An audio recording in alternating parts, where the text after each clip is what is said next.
वह बाबा कुछ नहीं मांगते थे, लेकिन जब किसी ने दिल से कुछ मांगा तो उनकी झोली ने वह दे दिया जो किसी ने सोचा भी नहीं था।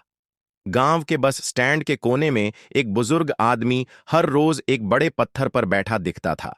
धोती कुर्ता, ऊपर से पुरानी जैकेट, सिर पर साफ सुथरी पगड़ी और चेहरे पर एक अलग सी शांति। लोग उन्हें बाबा कहते थे।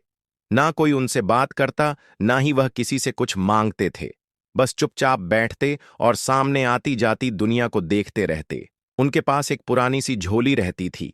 कभी किसी ने देखा नहीं कि उसमें क्या है। तेज गर्मी थी, दोपहर का समय। गांव के लोग छाव में थे।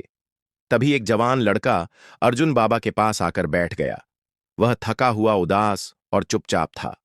अर्जुन की मां बीमार थी। घर में दवा के पैसे नहीं थे। वह कुछ बोले बिना बाबा के पास बैठ गया और आंखों से आंसू बहने लगे। बाबा ने उसकी तरफ देखा, कुछ नहीं पूछा, बस धीरे से अपनी झोली की तरफ इशारा किया।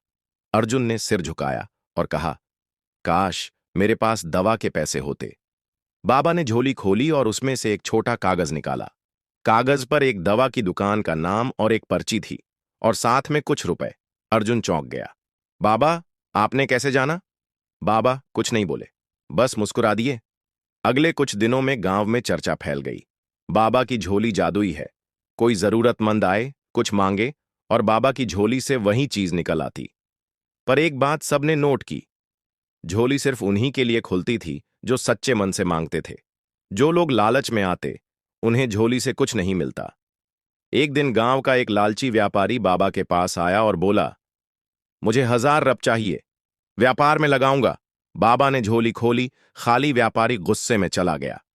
कुछ दिन बाद अर्जुन फिर आया। इस बार वह बाबा से बोला, बाबा, अब मैं कमाता हूं, लेकिन कुछ लोग ऐसे हैं जो भूखे हैं। क्या मैं आपकी झोली से उनके लिए कुछ मांग सकता हूं? बाबा ने झोली की तरफ इशारा किया। अर्जुन ने कहा, कुछ खाना दे दो, मैं बांट दूंगा। झोली से रोटियां, दाल और मिठाई निकली। अर्जुन ने वह सब बांट दिया। गांव के बच्चों की मुस्कान देख बाबा भी पहली बार जोर से हंसे। अब गांव में हर कोई जानता था, बाबा की झोली चमत्कारी नहीं, लेकिन भावना से चलती है। आज भी वह पत्थर वहीं है। बाबा रोज वहीं बैठते हैं। झोली पास में रखी होती है, और अर्जुन, वह अब रोज शाम को कुछ भूखे लोगों को खाना बांटता है, उसी झोली से। क्योंकि अब झोली सिर्फ बाबा की नहीं, उन सब की है जो दिल से देना जानते हैं। कृपया हमें सपोर्ट करें और इस चैनल को सब्सक्राइब करें।